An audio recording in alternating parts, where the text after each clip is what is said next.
যারা এখানে ফিরে আসছে তারা আবার যাওয়ার জন্য তাদের ভিসা সংক্রান্ত কোনো সমস্যা তাহলে আমরা সেটাকে সমাধান আমরা বিভিন্ন ধরনের ভিসা মেয়াদ শেষে ভিসা এক্সটেনশন করার বিভিন্ন দেশের সঙ্গে কূটনৈতিক আলোচনার মাধ্যমে আমরা ভিসা এক্সটেনশন করতেছি, কোম্পানির সঙ্গে ব্যবস্থা করতেছি। আমরা তো প্রতিদিনই এই বিষয় নিয়ে কাজ করছি। যারা প্রবাসে যুদ্ধ অবস্থায় মারা গেছে তাদেরকে তো আমরা দেশে নিয়ে আসতেছি, আবার যারা আসতে চায় না তাদেরকে ওইখানে সেফটি সিকিউরিটির জন্য মিশনগুলো কাজ করতেছে।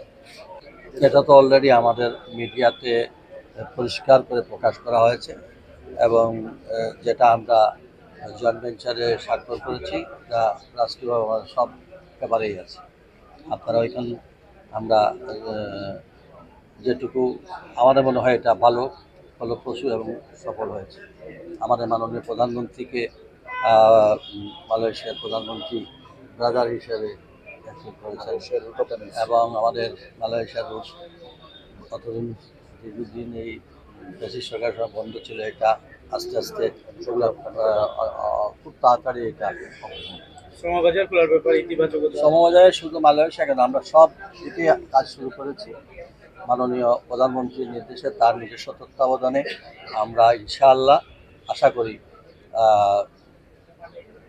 ইতিবাচক ফলাফল দেখতে পাবে। সিলেটবাসী আমাদের ম্যান্ডেট দিচ্ছিল যে সব বিষয় নিয়ে আমরা এখানের 6 জন সংসদ সদস্য সহ আমাদের সকল দাবি দেওয়াই আমরা পর্যায়ক্রমে ইনশাআল্লাহ। আর এখানে উনি তো সিলেটের যে সমস্যা এটা তো মাননীয় প্রধানমন্ত্রী নিজেই তার নির্বাচনের আগেই উনি নিজেই বলেছেন। কাজে আমাদের বলা আমরা আসছি লজিস্টিক সাপোর্টটা স্মরণ করে দেওয়া। মাননীয় প্রধানমন্ত্রী সব বিষয়ে অবগত আছেন। ইতিমধ্যে সড়কের ঢাকা সিলেট সড়কের সম্পর্কে অগ্রগতি হচ্ছে, আমাদের রেল লাইনের অগ্রগতি হচ্ছে, আমাদের বিমানবন্দরের সংস্কার কাজ হচ্ছে, আমাদের প্রবাসীদের জন্য এখানে প্রবাসী ভবন তৈরি করা হচ্ছে। অনেক কিছুই হয়ে যাবে, ভিতরে অনেক কিছু হয়ে যাবে। আমরা এগুলো সব পরীক্ষা নিরীক্ষা চলছে, সেটা ইনশাআল্লাহ এটা পর্যায়ক্রমেই সমাধান হবে। হামের বিষয়টা তো এটা আলোচনা হচ্ছে এবং আমার মনে হয় আজকেও আমরা এই সভায় তো আলোচনা করেছি। ইনশাআল্লাহ আমার মনে হয় এফেক্টিভ কিছু নেই। আমাদের উসমানী মেডিকেলে মানে 5টি আইসিইউ তৈরি করা হয়েছে। হ্যাঁ, 5টি বেড সময় লাগলে আর বাড়বে, অসুবিধা কি? এখন তো আমাদের 5টাই তো আছে এবং এই 5টার পরে যদি আরও লাগে আরও লাভ হবে। আমার মনে হয় বাংলাদেশের চাইতে সিলেটের অবস্থা যে এত খারাপ হয়ে গেছে এরকম কিছু না।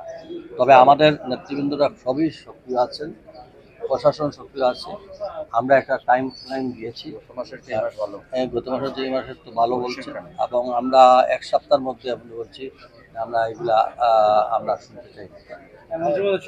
গত মাসের তুলনায় এই মাসে তো অনেক ভালো। আর আমরা যেহেতু আজকে মিটিংয়ে আমি একটা সিদ্ধান্ত দিয়েছি যে 1 সপ্তাহের মধ্যে আমাদের যে সকল অভিযোগ আছে এগুলার পরিসমাপ্তি করতে চাই। দেখেন